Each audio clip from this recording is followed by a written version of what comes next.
Aliás, Jeremias 26, 18. Isso. Miqueias, da cidade de Morosete, profetizou nos dias de Ezequias, rei de Judá, e assim pregou a todo o povo de Judá. Eis que assim diz o Eterno Todo-Poderoso: Sião será arada por completo, como se fosse apenas um campo ruim para o plantio. Jerusalém se tornará um monte de entulho, a colina do templo se transformará num monte coberto de mato bravo. Porventura Ezequias, rei de Judá, ou alguém do povo de Judá o matou? Ezequias não amou reverentemente a Yahvé e não buscou a sua misericórdia?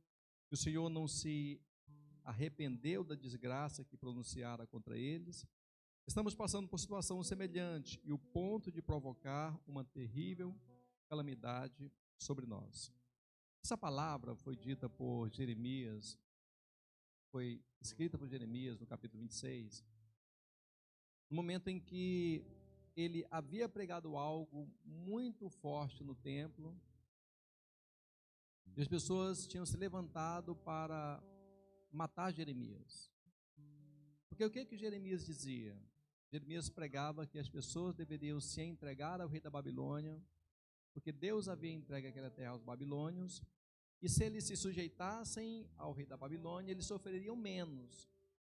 Era uma palavra que contrariava completamente tudo aquilo que eles queriam como força de libertação para eles. Jeremias continuava pregando aquela palavra. E nós encontramos na Bíblia, foi o que eu mais pensei nessa semana, nós encontramos na Bíblia vários tipos de profetas, mas pelo menos duas classes muito prontas de profetas.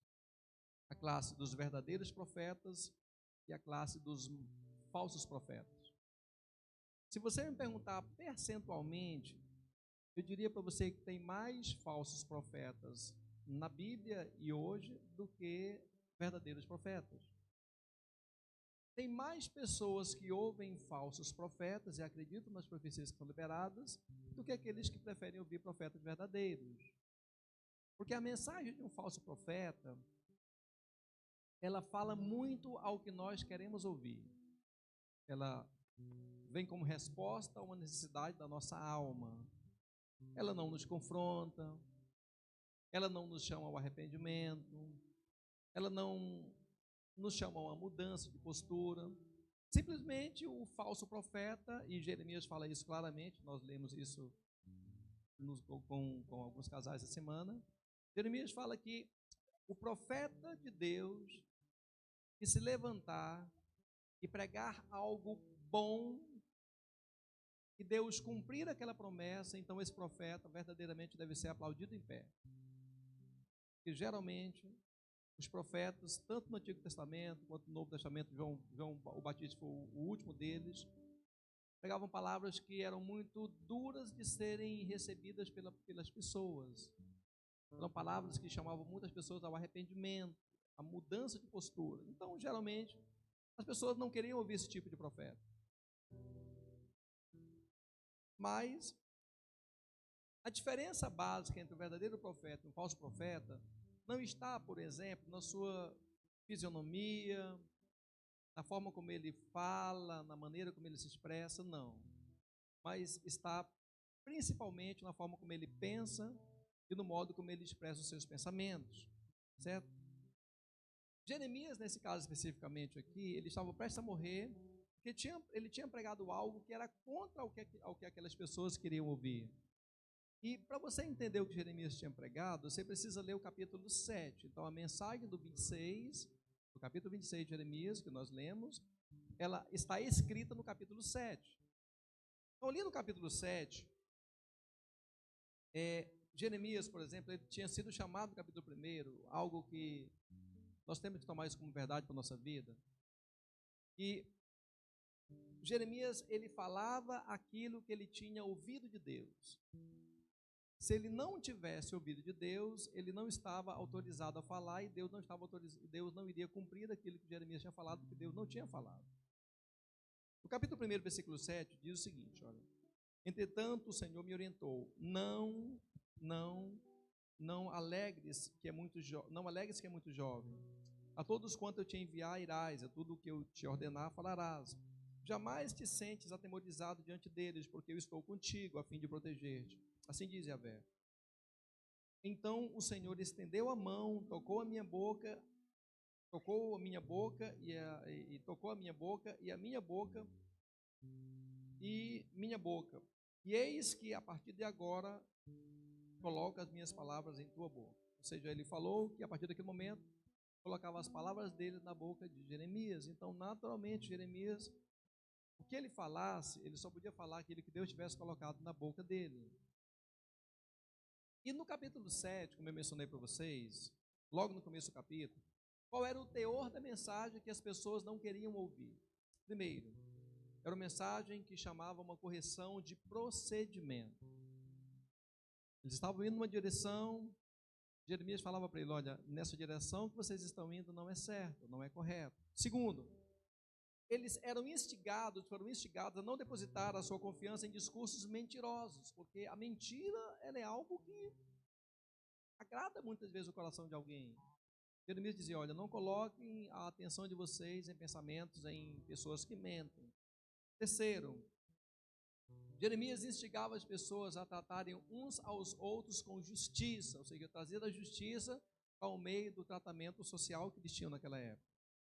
Quarto, Jeremias pedia para que eles não oprimissem o órfão, a viúva, o necessitado, para que eles não matassem, para que eles também não se prostrassem diante de ídolos. Até agora, nada horripilante. Em quinto, Jeremias pedia para eles não confiarem em palavras fraudulentas, que era o que mais tinha naquela época, eram falsos profetas, mencionando coisas que Deus não tinha falado, eram fraudulentos. Sexto, era que eles não deveriam ter como lícito, por exemplo, o roubo, a matança, o adultério, o jurar falsamente. Eram coisas que aconteciam naquela época e Jeremias, como profeta, dizia para eles, olha, não tenham isso como verdadeiro, não é legal que vocês tenham o roubo como algo lícito. Não é legal que vocês tenham a matança como algo natural. Não é normal que vocês considerem o adultério como algo normal. Não é legal que vocês jurem falsamente por algo que vocês sabem que não vão fazer.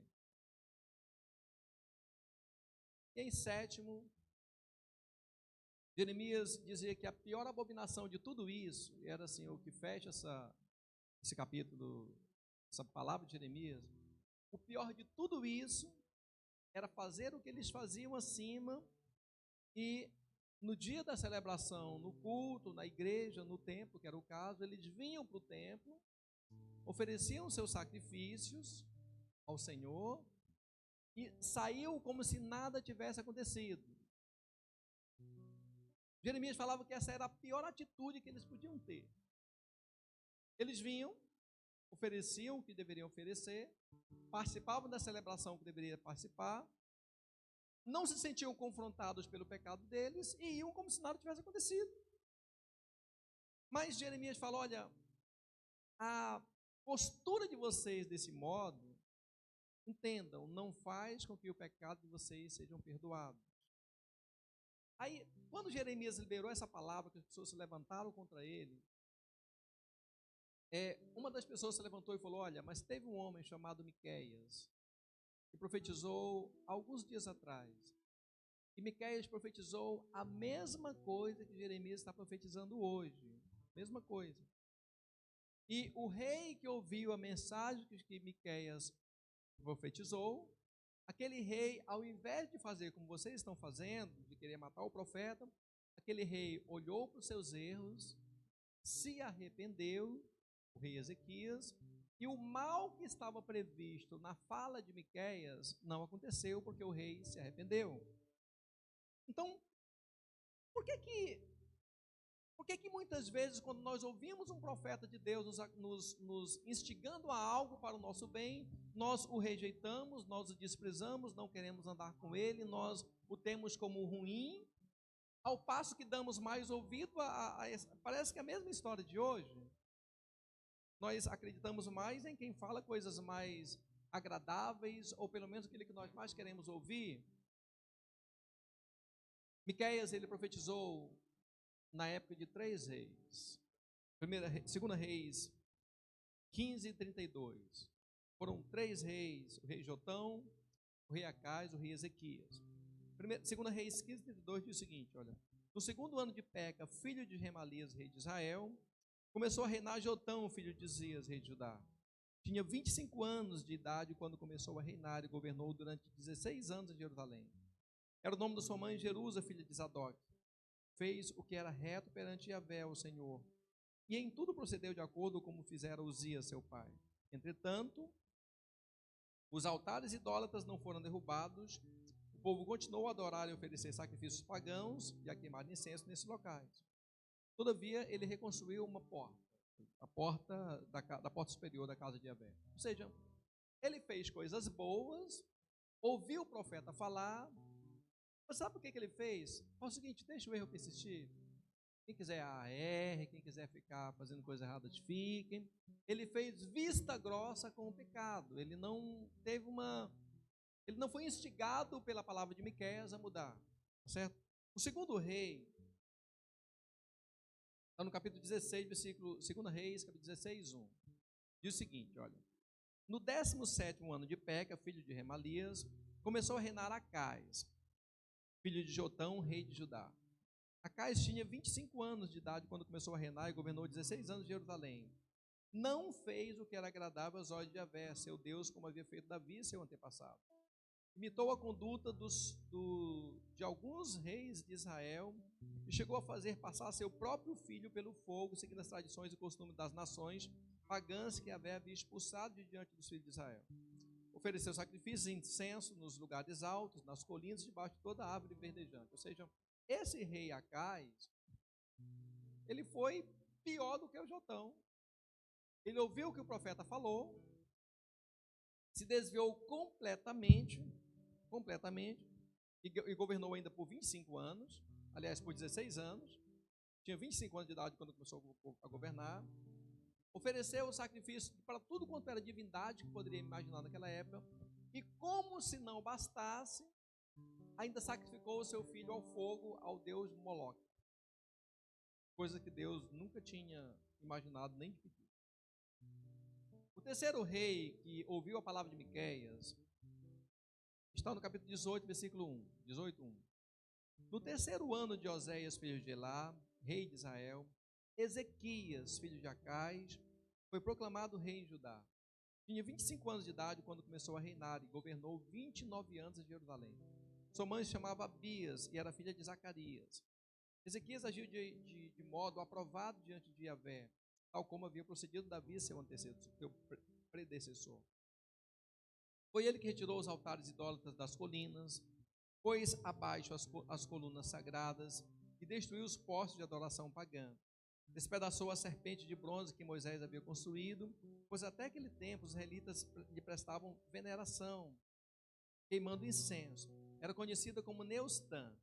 Ezequias depositou toda a sua confiança em Yahvé, o Senhor Deus de Israel, de modo que não houve ninguém semelhante a ele, e entre todos os reis de Judá, nem antes nem depois dele.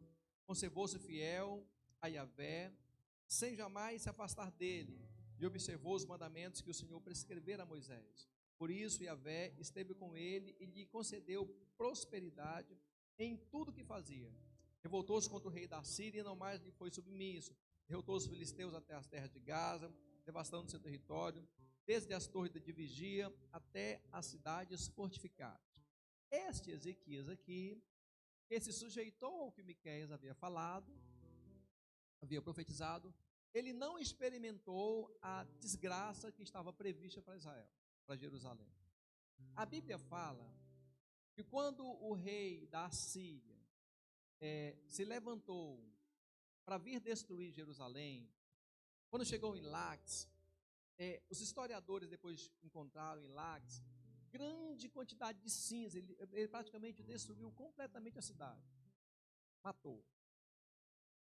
E quando chegou perto de Jerusalém, nós lemos isso lá já muitas vezes, ele mandou pessoas irem lá falarem para não confiarem no Deus que Ezequias falava, porque ele já tinha destruído diversas nações.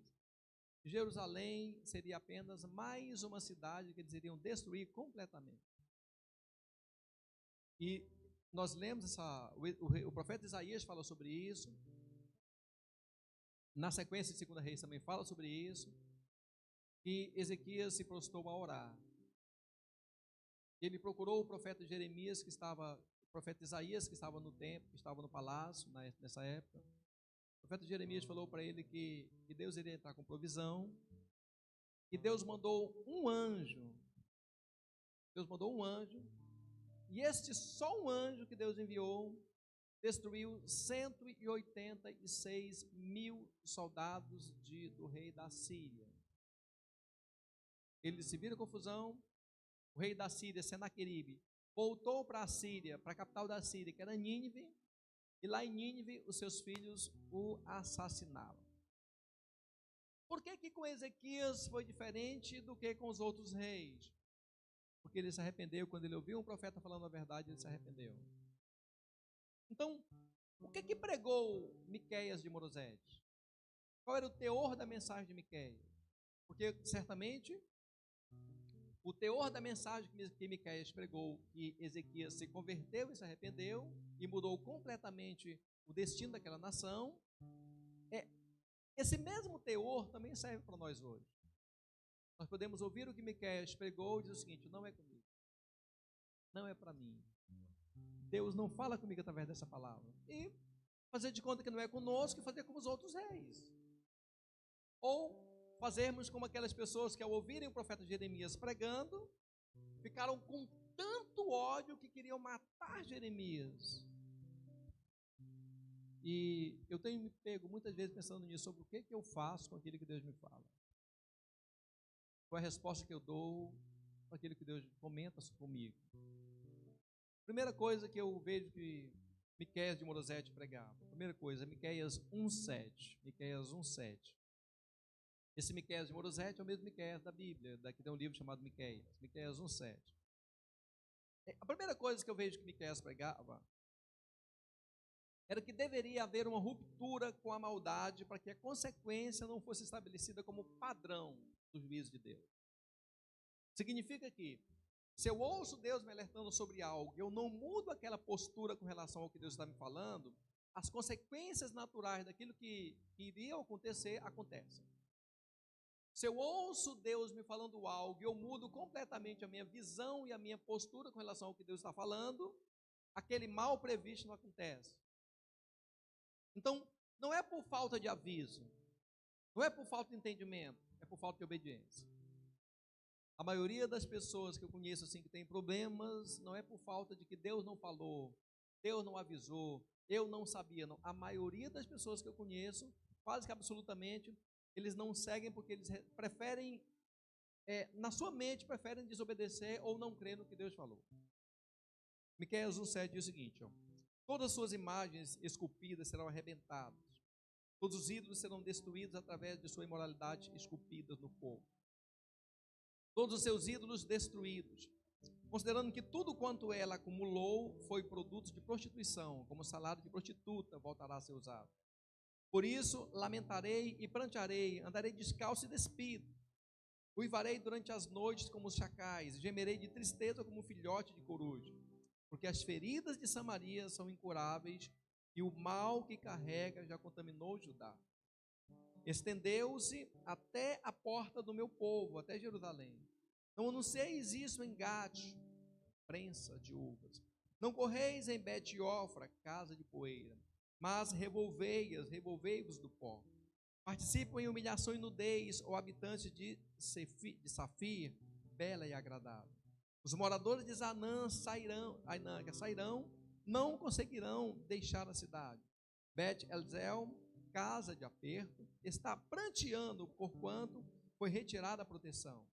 Jerusalém amarga, e os que vivem até agora se contorcem de joelhos, entregues em entrega, porque Yahvé já o viveu até a parte de Yahvé, já que vive até, ó moradores de Laques, parede invencível, Atrelar os carros de guerra, vossas parelhas e cavalos. Postes o início dos erros e pecados da cidade de Sião, pois as transgressões de Israel foram aprendidas e praticadas por vós. Por isso darei presente de núpcias a despedidas a Morosete e Gate. A cidade de Acã, aliás, de Aquisibe, engano, se revelará fraudulenta para os reis de Israel.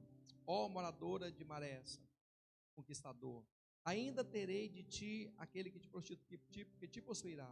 A glória de Israel irá até Adulão. Rapai, pois, a vossa cabeça em sinal de luto e lamento por causa dos vossos filhos, do qual tende tanto.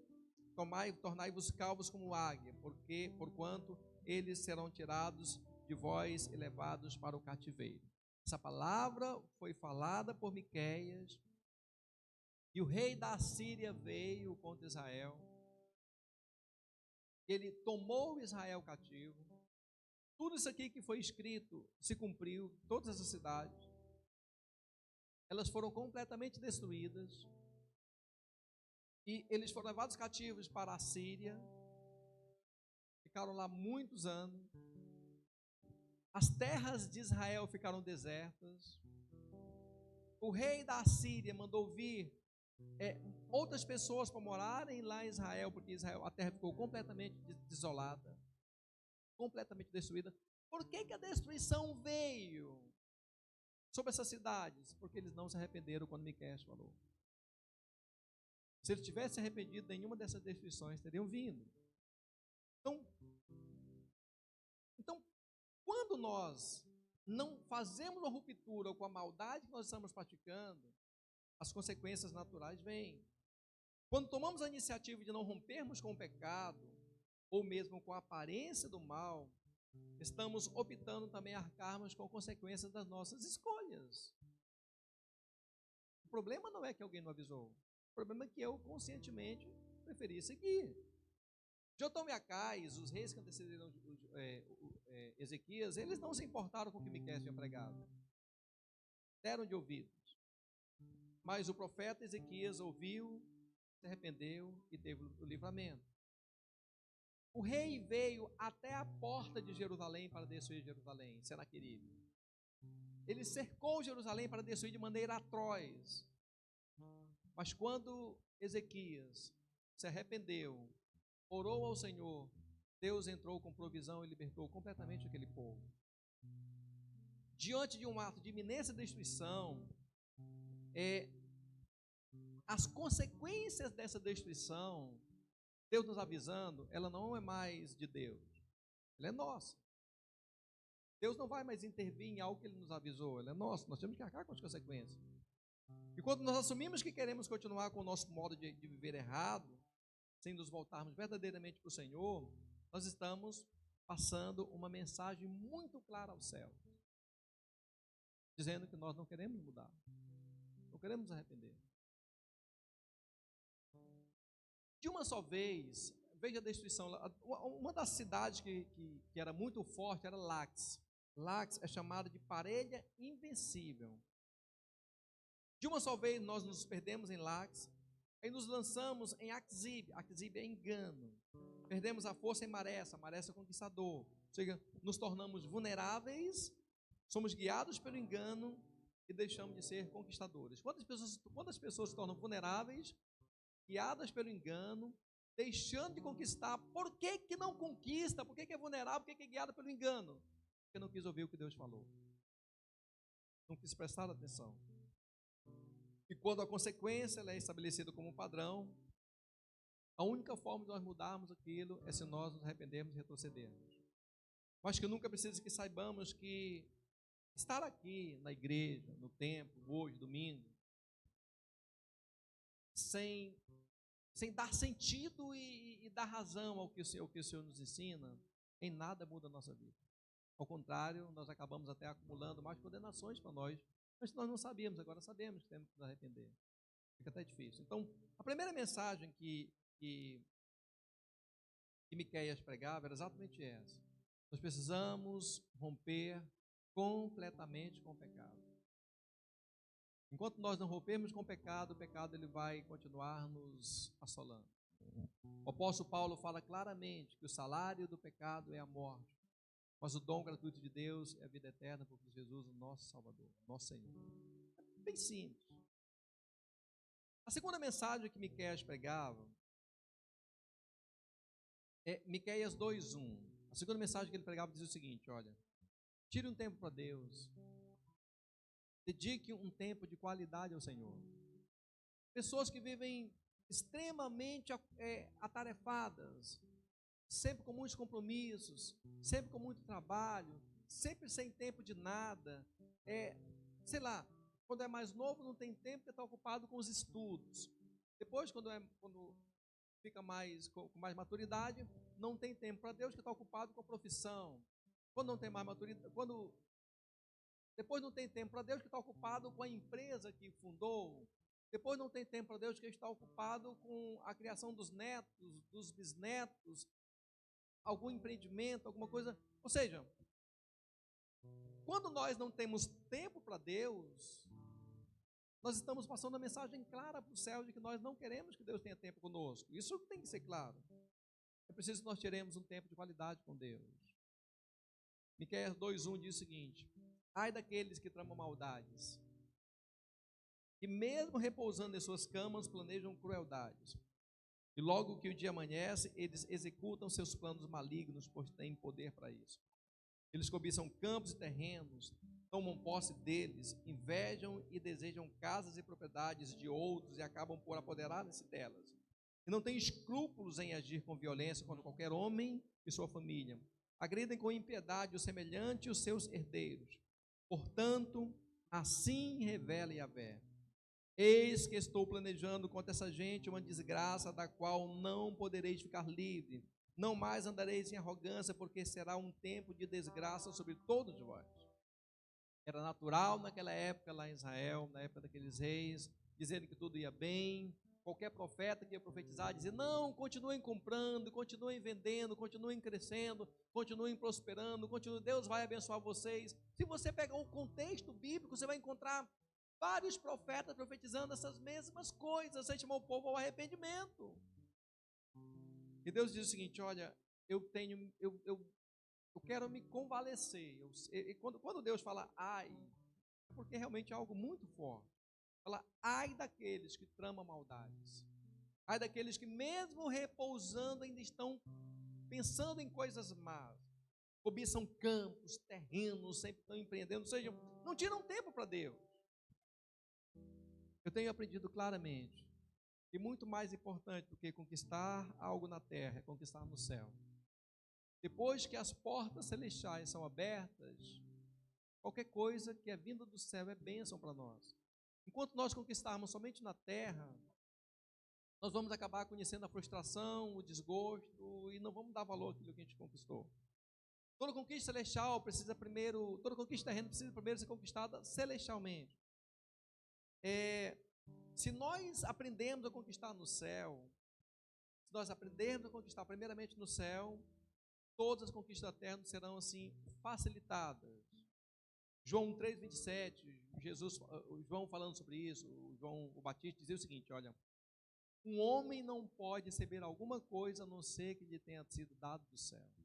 Vire para a pessoa que está do seu lado, diga para ela: você não pode receber nada se Deus não tiver entregue a você.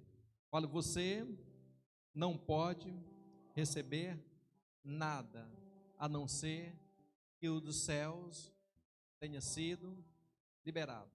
Ora, se eu só posso receber algo, Yuri, que venha do céu, por que eu vou ficar lutando tanto na terra? Ah, mas lá no mundo dá certo. No mundo pode dar certo, para nós não dá. Para nós é outra métrica, outra forma de medir, outro meio, é outra maneira de viver.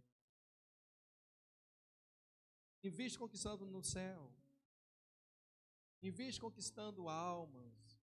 Investe se empenhando no reino de Deus.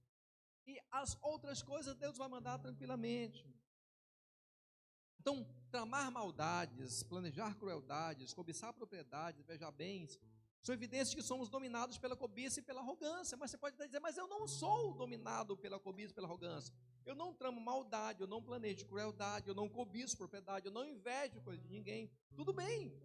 Embora nós não sejamos assim na sua maior clareza, mas se nós não agirmos contrariamente, nós acabamos fazendo como o texto nos diz. Tudo bem. Quanto tempo eu emprego da minha vida planejando bondades, ao invés de planejar maldades, crueldades? Quanto tempo eu emprego tramando bondades? Quanto tempo da minha semana eu sento para planejar algo bom para alguém? Quanto tempo eu sento para até mesmo abrir algo de mim, perder algo de mim para que alguém se dê bem na vida?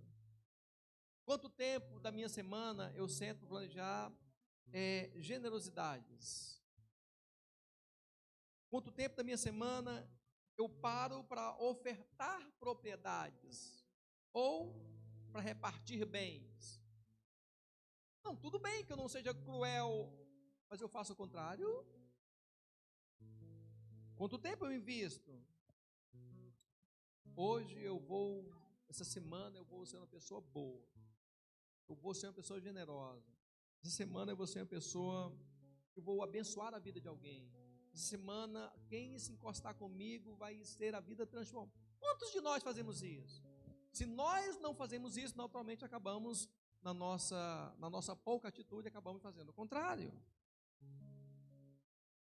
Então, quando nós não fazemos isso, nós estamos dizendo, olha, em nós ainda resta uma maldade. Eu não sou a pessoa boa que eu quero ser. Eu não sou o ser humano bom que eu acho que eu sou. Eu não sou a pessoa maravilhosa que... Não, nós estamos errados.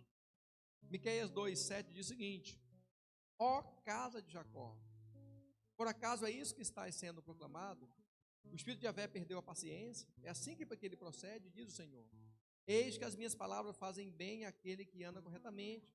Entretanto, ultimamente meu povo se levantou como um inimigo da sua própria gente. Além da túnica, arrancais a capa dos que passam confiantes e orgulhosos, como quem retorna da guerra. Ou seja, as pessoas se transformaram cada vez mais perversas. Mas Deus está vendo a perversidade. E não adianta dizer que Deus perdeu a paciência. Não, não é culpa de Deus, é culpa nossa. Eu tenho aprendido com toda clareza que quanto menos tempo eu dedico ao Senhor, mais tempo e de dificuldades eu vou ter na minha vida. Por exemplo, quanto mais tempo eu invisto estudando uma prova, uma questão que vai cair numa prova, mais facilidade eu vou ter para fazer aquela prova. Quanto menos tempo eu invisto estudando aquilo ali, mais dificuldade eu vou ter. Então tá bom, na vida do mesmo jeito.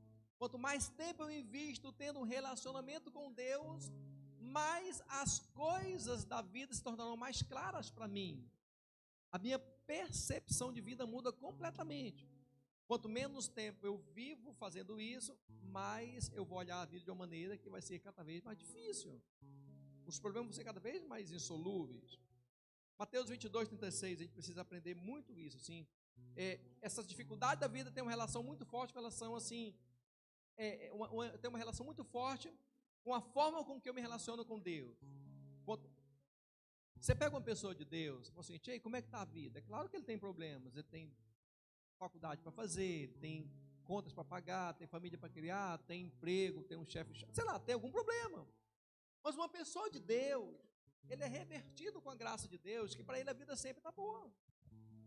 Deus está na frente, Deus está no comando, a previsão está vindo, o milagre está chegando, as coisas estão mudando, ele é nutrido de esperança. Mateus 22:36, Jesus falou sobre isso, ele diz o seguinte, olha, Mateus 22:36, Mateus 22:36, mestre, qual é o maior mandamento da lei? Asseverou-lhe Jesus. Asseverou-lhe Jesus. Vamos ler juntos. Amarás, 1, 2, 3. Amarás.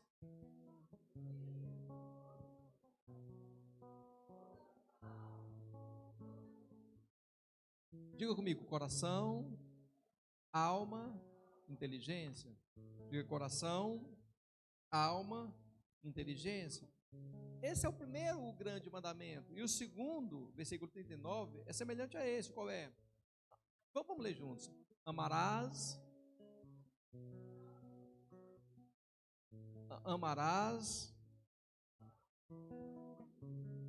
a esses dois mandamentos, amar a Deus com toda a nossa força, com todo o nosso coração, alma e inteligência, e amar ao próximo como a nós mesmos, esses dois mandamentos, essas duas ordenanças, resumem toda a lei. Então, quanto maior é o meu amor a Deus, mas eu amo a Deus, mas eu não amo a Deus com todo o meu coração. Porque o meu coração fala o quê? De sentimentos. O coração fala de sentimentos. O coração fala de... mas eu amo a Deus, mas não quero passar por essa situação. Eu amo a Deus, mas eu vejo que cada vez que eu coloco algo entre o meu amor a Deus, eu estou colocando algo no meu relacionamento com Ele e naturalmente criando dificuldade na minha vida, no que eu vou enfrentar na vida. Isso tem que ficar muito claro para mim. Eu amo a Deus, mas eu não amo a Deus com toda a minha alma. A alma fala de vontades, né? Sentimento, o coração fala do que nós sentimos. A alma fala de vontade, do que nós planejamos. Eu amo muito a Deus, mas eu não sinto que eu devo ir por esse caminho, eu sinto que eu devo ir por aquele. Claro! Quando eu amo a Deus com toda a minha alma, eu vou sujeitar os meus projetos particulares nas mãos dEle. O que o Senhor quer que eu faça? Como o Senhor quer que eu faça? Beleza. Eu amo muito a Deus, mas não amo a Deus de forma inteligente.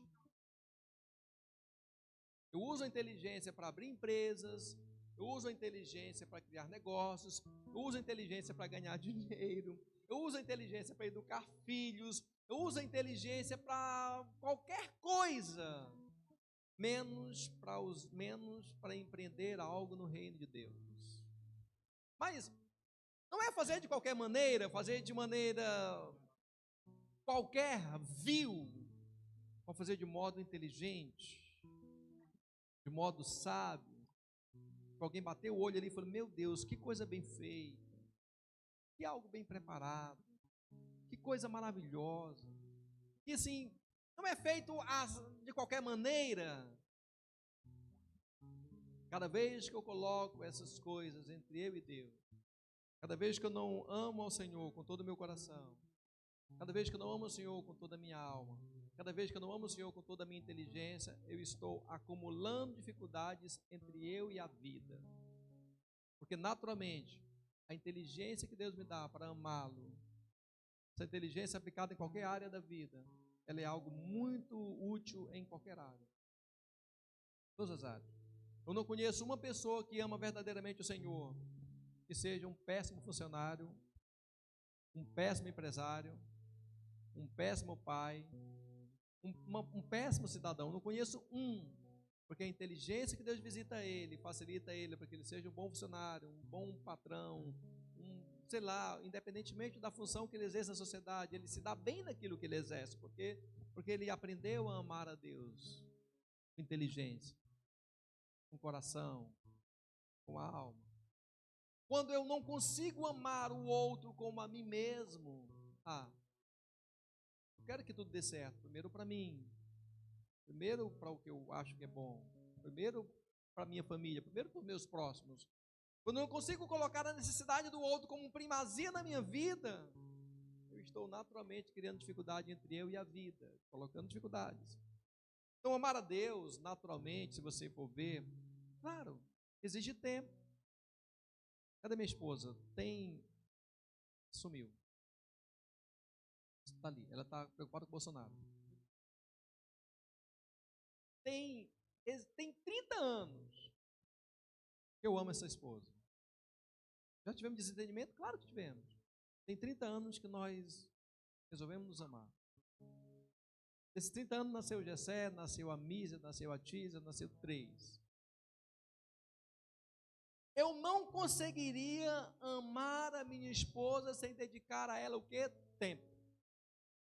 Eu amo muito você, mas te vejo uma vez na semana, não dá certo. Eu amo muito você, mas vou te ver quando eu estiver com saudade. Não vai dar certo.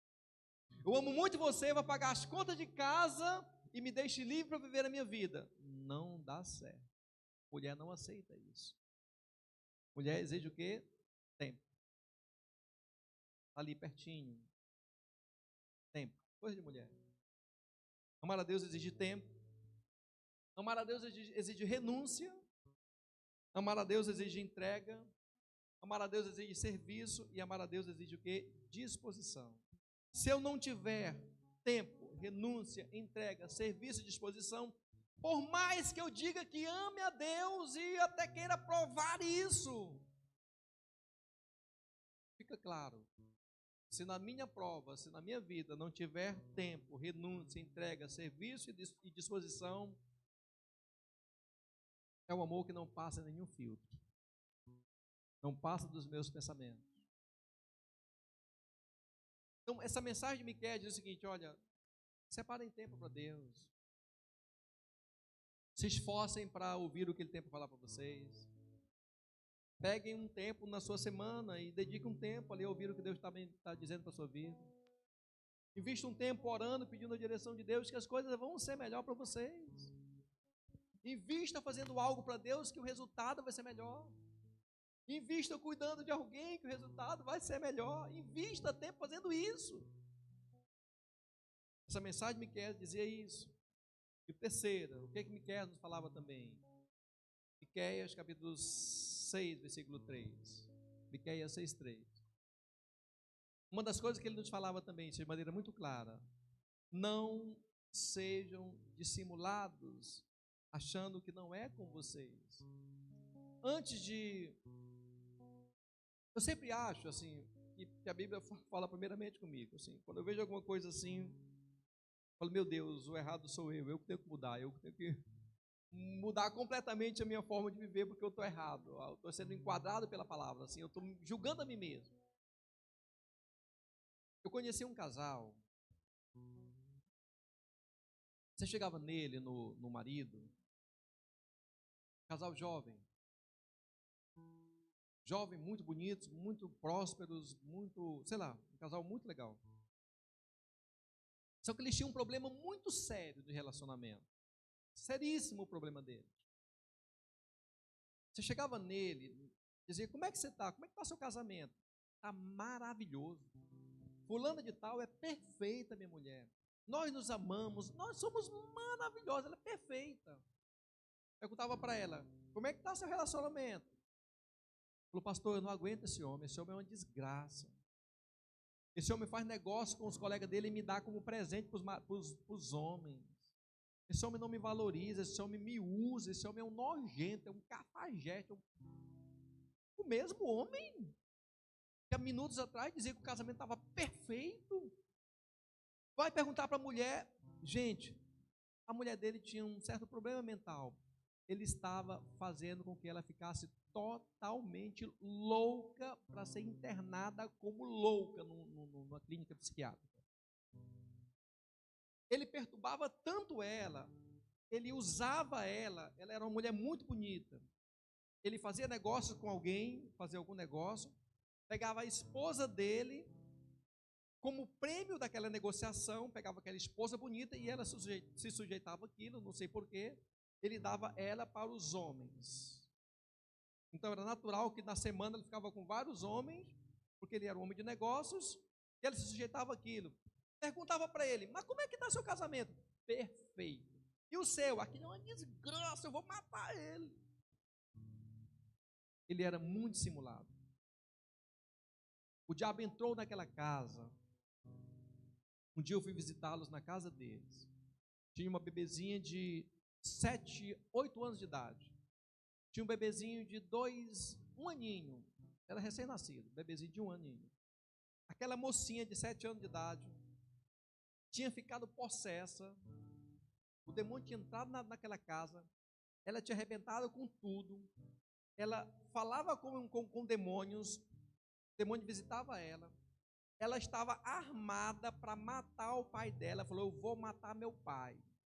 Eu vou matar ele e ela. Vou matar. Ela com 7 anos de idade, falando como que ia matar os pais. Que forma, eu conversando com ela. Que forma ia ser com faca, ia cortar o pescoço deles. E eles já não dormiam com medo daquela criança matar eles.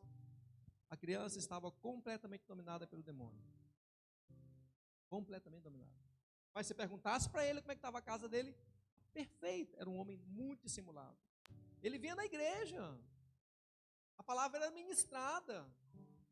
Ele, não sei, não era com ele, ele não sentia que era com ele. Ele saía e continuava fazendo as mesmas coisas. O resultado é que, a última vez que eu encontrei com ela, eles tinham se separado, ele tinha largado ela. Ele estava muito adoecida mesmo. Estava envelhecida ela, tinha envelhecido assim uns 10 anos, devido ao sofrimento que esse homem tinha feito com ela. Muito simulado. Claro que eu estou contando para vocês um testemunho de alguém assim muito forte de ver, mas a dissimulação é algo muito comum no nosso meio. Não é comigo, não sou eu, isso não vai acontecer comigo, não vai acontecer com a minha casa. Esse negócio de igreja eu não acredito, esse negócio de Bíblia eu não acredito, não é comigo. Deus não fala através desse povo, através dessa Bíblia eu não acredito. É dissimulação. Miqueias 6,3 diz o seguinte: ó meu povo, dize-me claramente, o que é que te fiz de mal? Em que te ofendi? Responde-me, ora. Eu te livrei da terra do Egito, te resgatei da casa da escravidão, e enviei Moisés, Arão e Miriam diante de ti. Meu povo querido, lembra-te de que Balaque, rei de Moabe, pediu e do que Balaão, filho de Beor, respondeu. Relembra a viagem que fizeste desde Sitim até Gilgal, e reconhece que todas as atitudes de Yahvé são justas. Sendo assim, em que eu devo apresentar diante do Senhor, e como me encurvarei perante Elohim, o Deus exaltado? Deveria eu oferecer holocaustos, sacrifícios queimados de bezerros de um ano? Yahvé agradaria com milhares de carneiros, com 100.000 ribeiros de azeite? Devo oferecer meu primogênito, meu filho mais velho, o fruto do meu corpo, como um sacrifício para pagar os meus pecados, as minhas malignidades? Deus apresentou uma situação, e as pessoas então responderam: então, o que eu vou fazer? Eu vou apresentar então um grande sacrifício? O que eu vou fazer? Esses dias eu encontrei com um homem, estava vindo da Bahia, Juazeiro, na Bahia. Estava vindo carregando uma cruz no ombro. Tinha rodado no interior do Ceará, tinha passado aqui por Fortaleza. Eu encontrei ele lá no Piauí.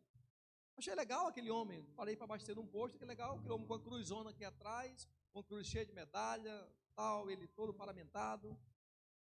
Que legal, você está indo para onde com essa cruz? Ele me contou a história, dizendo que tinha saído de Salvador, de Juazeiro, na Bahia, estava indo para Brasília. Ele poderia ter ido por lá, mas ele fez assim. E por que você está indo para Brasília? Não, porque eu quero pagar uma penitência que eu fiz e estou indo, não aceito carona, vou assim. É claro que para nós nos livrarmos do que Deus tem para nós, assim no sentido de correção, não é com sacrifícios, não é com oferendas. Você pode vir na igreja e oferecer o maior dízimo, a maior oferta, mas se não corrigir sua vida, você vai para o inferno do mesmo jeito. E Deus responde da seguinte maneira, versículo 8: ó ser humano, Ele já te revelou o que é bom.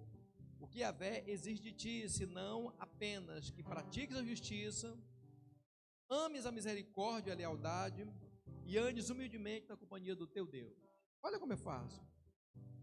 Por vezes nós ouvimos Deus falando conosco, mas nós dissimulamos, nós damos ou nos fazemos como desentendidos. Quando nós assim procedemos, nós estamos dificultando o que o Espírito Santo quer fazer em nós. Nós não convencemos. O que o Senhor pede para nós de mudança, Deuteronômio capítulo 30, versículo 11, esse texto é um texto muito legal para a gente decorar. O que o Senhor pede para nós de mudança não é algo impossível de fazer. Então, ao invés de nós dissimularmos, acharmos que não é conosco, é hora de nós tomarmos postura. O Senhor diz claramente, Deuteronômio 30, 11: porque este mandamento que eu te ordeno, neste momento, não é exagerado nem insuportável para ti, tampouco fora do teu alcance. Ele não está nas regiões celestes para que não possas questionar. Quem subirá por nós até o céu para trazê-lo e ministrá-lo a nós, a fim de que o possamos compreender e colocá-lo em prática? Também não está no mar, de modo que não fiques alegando. Quem atravessaria o mar por nós para trazê-lo a ministrá-lo a nós, a fim de que nós o possamos compreender e colocá-lo em prática? Nada disso. Eis que a palavra está muito próxima de ti e fácil de assimilar. Está na tua boca e no teu coração, por isso poderás obedecer a ela e vivê-la em teu dia. Tem alguém projetando aqui? Tem? Coloca para mim, por favor. Eu sei que não está longe, não está no norte, não está no sul, não está do outro lado do oceano, não está em outro idioma, não está no outro, está muito perto de nós. Aqui, está muito perto. Não está além do mar, não está. Quando nós colocarmos dificuldades, eu não compreendo o que Deus está falando, eu não entendo. Não, a Bíblia está no celular, a Bíblia está no iPad, a Bíblia está no computador, a Bíblia está no papel, a Bíblia está do jeito que você quiser, tem Bíblia. Não tem desculpa para quem não tem contato com ela, do jeito que você quiser, tem Bíblia. Então, de maneira bem simples mesmo, o que é que o Senhor pede para nós? Mensagem de Miqueias. Primeiro, que nós pratiquemos a justiça. Bispo, qual é o tipo de justiça que Deus quer que eu pratique? A justiça segundo tem na Bíblia. Que nós sejamos pessoas justas, para quando alguém nos encontrar, fala, ali passou uma pessoa justa. Ali eu fiz contrato, eu fiz negócio com uma pessoa justa. A justiça não é algo a ser admirado e mais praticado. A justiça precisa que ela faça parte do nosso cotidiano, de toda a nossa vida, de toda a nossa forma. E ser justo, por exemplo, não é ser materialista, não é ser humanista, não é ser minimalista, é agir de acordo com o nosso manual de justiça, que é a Bíblia. Quanto mais tempo eu invisto conhecendo a justiça de Deus através da Bíblia, mais eu me torno expert em praticar a justiça de Deus.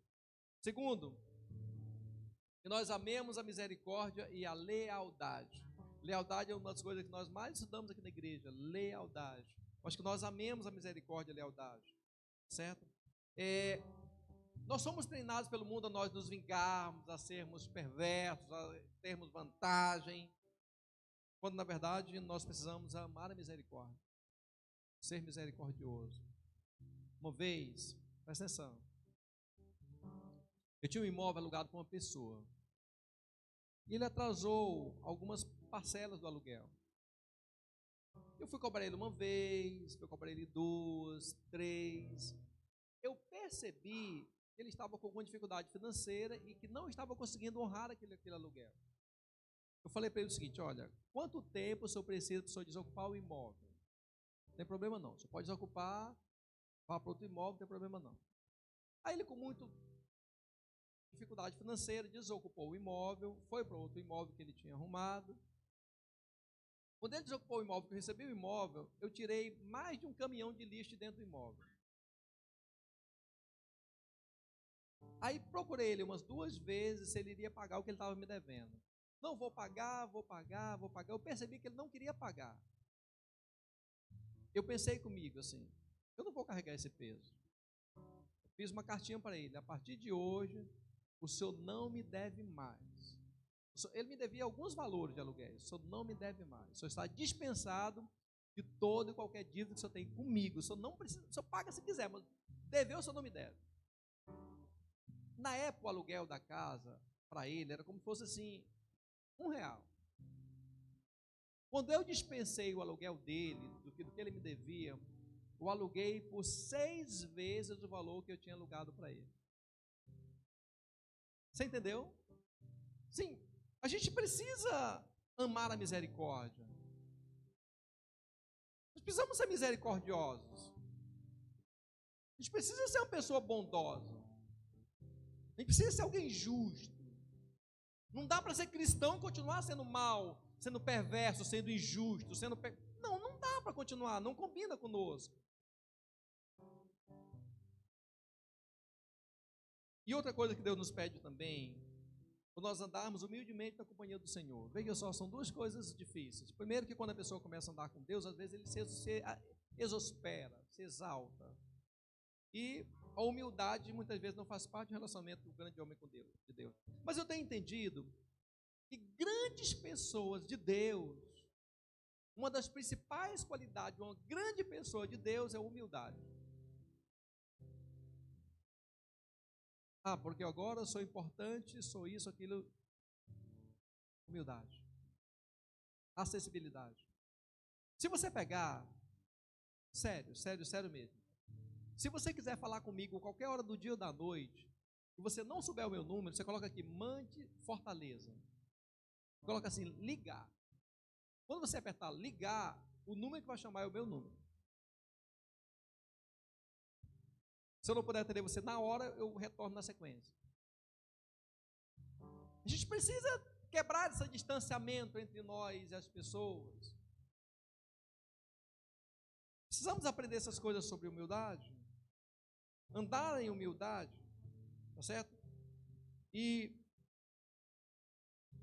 mais que nunca a gente precisa entender que sacrifícios são maravilhosos, ofertas são maravilhosas, cultos são maravilhosos, desde que praticados por pessoas que amem a Deus e estejam arrependidos dos seus pecados. Se eu amo a Deus, se eu quero ter uma vida com Deus, é o que Miqueias pregava, mas eu venho para o culto, não me arrependo, venho para o culto, saio como entrei, venho para o culto, me sinto melhor porque vi pessoas boas, mas não mudo, continuo sendo uma pessoa perversa. Se eu faço isso, então a palavra não está fazendo efeito na minha vida. Eu preciso mudar completamente. Completamente mesmo. E a Bíblia fala, Jeremias 26, 19, diz o seguinte, olha, Ezequias, Jeremias 26, 19, diz que Ezequias, rei de Judá, quando ouviu aquela palavra, ele reverentemente buscou a misericórdia. O Senhor, ele se arrependeu do seu pecado, ele se arrependeu da sua maldade, e Deus visitou ele, e Deus livrou ele daquelas calamidades terríveis, porque Ezequias ouviu a palavra, fez com que a palavra fizesse mudança na vida dele. Vamos ficar em pé, eu quero orar com você, quero que nós oremos nesse sentido. Uma das coisas mais importantes que nós precisamos fazer, certo?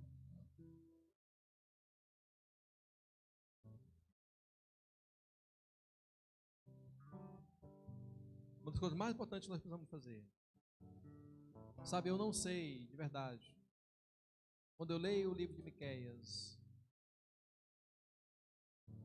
quando eu vejo que Miqueias foi mencionado pelo profeta Jeremias, quando eu vejo que ele foi lembrado o que ele pregava, foi lembrado gerações depois, eu vejo que nós precisamos realmente nos arrepender do que nós somos. A gente precisa romper com a maldade que nós praticamos.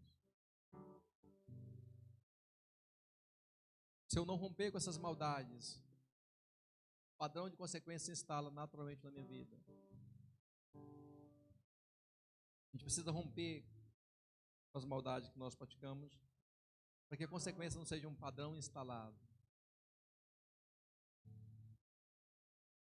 Quando eu leio Miqueias, eu entendo completamente que cada vez mais eu preciso tirar um tempo de qualidade com Deus. Eu não consigo dizer que amo a Deus, me encontrando com Ele apenas aos domingos no culto. Eu não consigo dizer que amo a Deus, tendo um relacionamento amistoso com Ele, distante. Isso não é amor. Para que haja verdadeiramente o amor de Deus em mim e eu nele, é preciso que eu dedique tempo, que eu me empenhe naquilo, que eu coloque meu coração, minha alma e minha inteligência nesse relacionamento.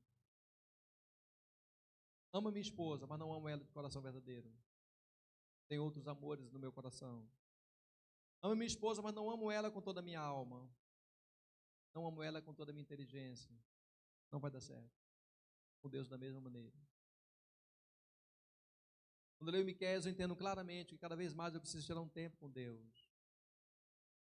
Quanto mais eu ouvir o que Deus tem a me falar, menos dificuldade eu vou ter na minha vida. Preciso investir tempo nesse negócio. Quanto mais eu leio Miqueias de Morosete,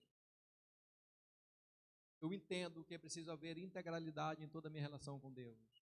Senhor, eu sou assim. Eu preciso mudar nessa situação. Eu não estou sendo bem nessa questão. Eu quero que o Senhor me ajude nessa posição. Eu quero mudar nesse sentido. Eu quero melhorar naquilo.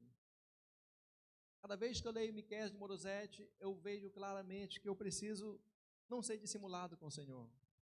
Antes de Deus falar algo para alguém, Ele primeiro fala comigo. Sou eu que tenho que mudar. Sou eu que tenho que me arrepender dos meus pecados. Sou eu que tenho que retroceder.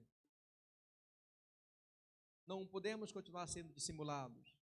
Ao invés de dissimulado, vamos usar a integralidade na nossa relação com Deus. Integralidade de pessoa completa. Com todas as qualidades, falhas e defeitos. Com tudo. E o bom de tudo é que nós podemos entender que o que Deus nos pede não é algo difícil.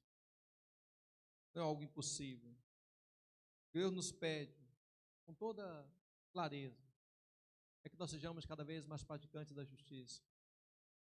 Que nós amemos a misericórdia e a lealdade. Que nós andemos humildemente na companhia do nosso Deus. Três coisas só que Deus nos pede. Não são sacrifícios impossíveis de serem feitos.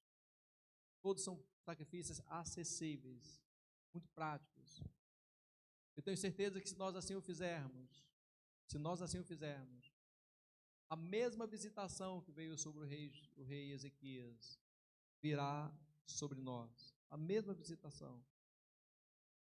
Nós vamos entrar agora num pleito de um presidente que é muito contrário àquilo que nós pregamos. Vamos começar agora mais 4 anos de um governo que contraria muitas coisas que nós acreditamos.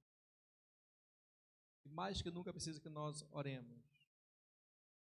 Precisa que nós nos sujeitemos ao Senhor, para que nós achemos graça diante dEle. Como igreja nós oramos, nós profetizamos, nós votamos, mas a maioria dos brasileiros, aqui a maioria pequena, mas a maioria está optando por manter esse governo, por voltar ao governo anterior. Então, muito pequena mesmo a diferença. Então, que nós aprendamos que vai ser um tempo assim, de luta, mas que nós sejamos firmes com o Senhor. Deus, Ele tem todas as coisas de controle nas suas mãos. E que, só para você ter uma ideia, na época que Israel estava no Egito, Israel ficou na terra de Gósen. As pragas vieram sobre o Egito, mas não afetavam a terra de Gósen. Deus quer que nós vivamos esse tempo de Gósen. Mais que nunca, a palavra tem que sair da Bíblia, sair das entrelinhas da Bíblia e adentrar no nosso coração, provocando mudança em nós. Que você saia daqui hoje sabendo assim, claramente dizendo, Deus, eu vou ser um homem mais justo. O que eu estou fazendo com alguém é justo. Como eu estou falando com alguém é justo. Como eu estou tratando essa situação, essa decisão que eu estou tomando, ela é justa. Como eu estou fazendo isso é justo. É de acordo com a tua vontade, com a tua palavra. Se não for, muda. Não precisa colher o fruto da injustiça, muda completamente. É para você sair daqui hoje dizendo, Deus, eu vou amar a misericórdia e a lealdade. Eu serei uma pessoa mais leal. Eu serei uma pessoa mais misericordiosa. Eu serei alguém em que as pessoas encontrarão um refúgio quando conversarem comigo. Eu serei alguém diferente. Deus, eu vou sair daqui hoje sendo mais humilde. Eu quero andar humildemente ao teu lado. Se o Senhor me enviar para qualquer lugar, eu quero ir com muita humildade ao seu lado. Eu quero que o lugar onde eu esteja seja um local apto ao Senhor se encontrar aqui naquele local também. Nós possamos sair daqui hoje entendendo claramente isso. Deus nos chama, Deus nos convida, Deus nos chama hoje à noite. Que nós lembremos do que Miqueias de Morosete pregou. Que nós rompamos completamente com a maldade. Feche seus olhinhos, queridos, feche seus olhinhos. Eu não sei qual é a maldade que tem andado no seu coração. Eu não sei qual é a maldade. Eu não sei o que tem impetrado no seu coração como atitudes más. É verdade, eu não sei. Mas eu queria que você entendesse que vir no culto hoje, estar aqui, não é suficiente. Não é o suficiente para que Deus mude a sua vida. É necessário, acima de tudo, você romper com essa maldade. Tem algo ruim que quer te dominar. Só te domina até o tempo, até o momento que você deixar.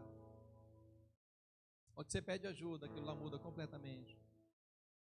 Completamente. Você pode dizer, mas eu não tenho força para mudar esse ímpeto mal que eu tenho. Você não precisa ter forças em você mesmo. Você precisa dedicar isso a alguém que vai mudar completamente. Romper com a maldade. Completamente com a maldade. Não é para nós continuarmos sendo maus maridos, maus pais, maus filhos, maus cristãos. Não, ao contrário. Ao contrário. Rompemos com a maldade, para que o padrão estabelecido de consequência não venha sobre nós.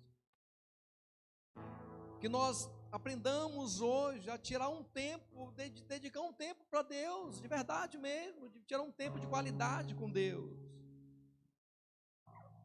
Lendo a sua palavra, lendo a respeito dele, louvando o seu nome.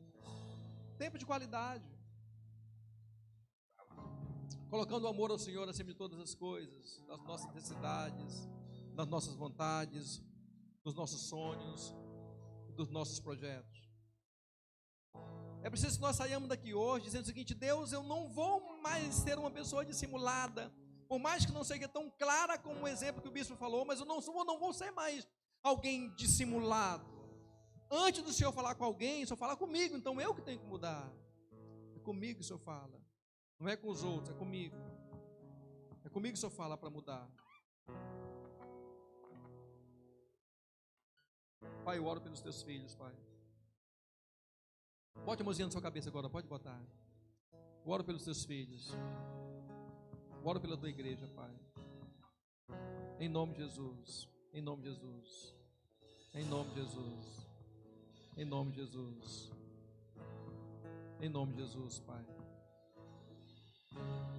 Eu quero que você que está aqui no culto hoje à noite, que quer se arrepender dos seus pecados, quer ter uma nova vida com Deus, eu quero que você venha aqui, eu quero orar por você.